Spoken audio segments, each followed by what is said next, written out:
In this video, I talk to you about how we as parents of a 1-year-old manage our time and childcare responsibilities, how we find free time, how we maintain a sense of peace and harmony in the house, and also how we resolve the conflicts that inevitably arise. As per usual, this video will be structured into 3 sections and will cover 3 main aspects of managing time and childcare. The first one is nursery, the second one is allocation of shifts, and the third one is receiving help from friends and family. At the end of this video, I will also share with you my personal mantras, which have really helped me a lot in this first year of motherhood to be able to accept help. So please make sure to stick around until the end of the video.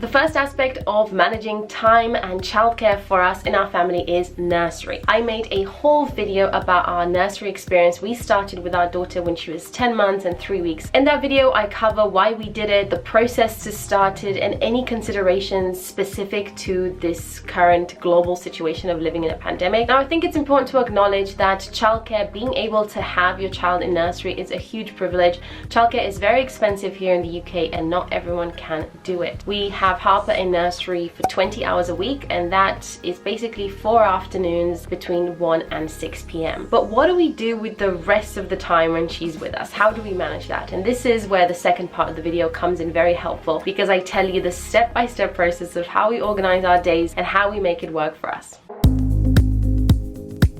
Alright, for the time that Harper is not in nursery, we manage our time and childcare responsibilities using shift allocation. Now, do stick around and bear with me, because this concept is not as rigid as it sounds necessarily, but it does work for us and it's proven very, very effective. When it comes to shift allocation, which by the way is a term that I completely made up, this is not a thing that you can, or maybe, I don't know. There is 2 main principles that we follow. The most important one is that everyone needs to be happy. We do try as much as possible to make sure that everyone's needs are taken care of and that no one is left behind when it comes to feeling like they've got time for themselves. Having said that though, of course, of the 3 of us, Harper does get priority because she gets to effectively set the rhythm of the day with her routines and her sleep times and all of that. But the second principle following on from this, I suppose, is that we start our day every day at the same time. I know parents who have trouble with this, who do not want to wake up their child when they're sleeping peacefully in the early hours of the morning, and trust me, there is nothing I want more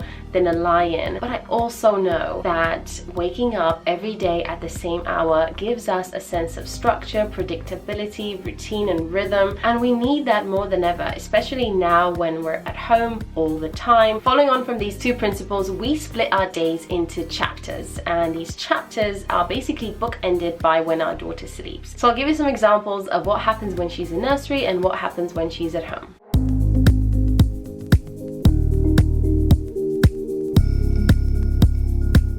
Every single Sunday, we sit down and we sync our calendars. My rule is that if it's not in the calendar, it's not going to happen. So how do we actually calendar block? Well, the first layer that we put in our calendars are the non-negotiables. And by non-negotiables, I mean meetings, workshops, events, whatever it is that has a set time. Layer number 2 is where we put in our shifts. And by shifts, I mean whoever is responsible for being with Harper, doing all the associated things that come with being with her, such as feeding or changing or playing and all of that stuff. Our shifts we try to allocate in as much of an equal manner as possible, but let's be honest here, it's never fully equal either side, because life happens and you just have to roll with it. You might be in a situation where you're the main caregiver and your partner is at work, and your calendar blocking or shifts might look completely different, but I do still think it's important to sit down one time per week and really look at each other's schedule and know what's coming. And it might be that the person who is mainly responsible for childcare can also book in some time for themselves. I really think that's important, to be able to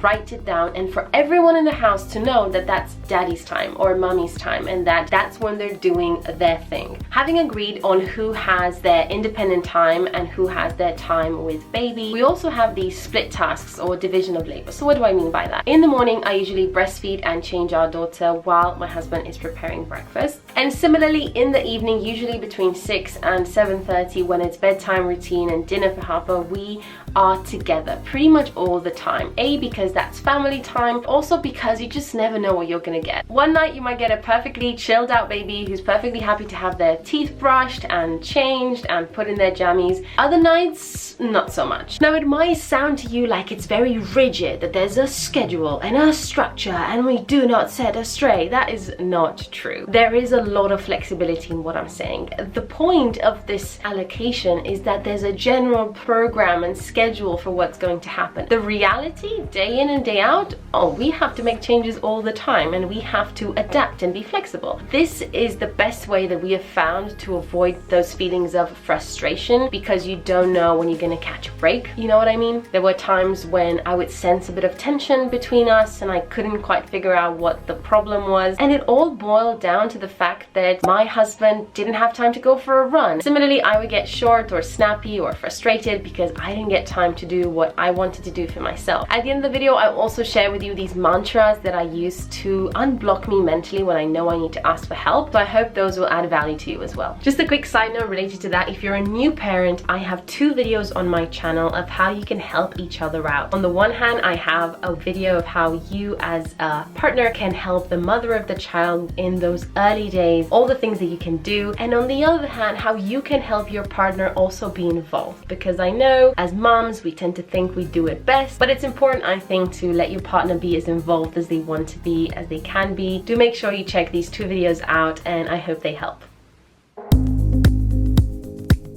And finally, the last aspect for us to talk about when it comes to managing time and childcare is getting help from friends and family. Now, I know this is hard to talk about because we're not seeing our friends and family right now, but I know that even in normal times, some of you have a hard time asking for help. I've been there. I had a really hard time letting go of control. Over time, since becoming a mom, I've become really good at delegating, and I do plan to make a video about this, of how you can help new parents. When it comes to family that can help, again, here I appreciate that not everyone's family is the most helpful. My tip in this situation, when you're asking for help or you're getting help from friends and family, there needs to be that balance between giving some clear guidance on things that you'd want done, how you want them to feed them, what temperature, how much milk, or what time, all of that technical stuff. But then you have to also step back, take a bath, go for a walk, whatever it is, let go. Give them also that opportunity to create those special memories and have that bonding time. I really think it's key. To wrap this video up, I want to share with you my 4 mantras which have really helped me in this journey of asking for help, managing time and childcare responsibilities, and preserving the sense of self. So here we go. Repeat after me. It's okay to ask for help.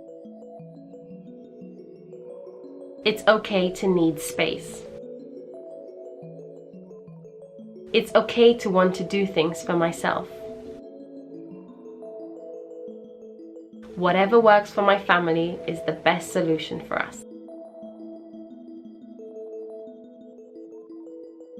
Feels good to say that, doesn't it? I hope this video was helpful and you got some ideas out of it, and let me know below, how are you managing your time with the kid and what ideas and suggestions you have. Thanks a lot for watching, and I'll catch you next week. Bye.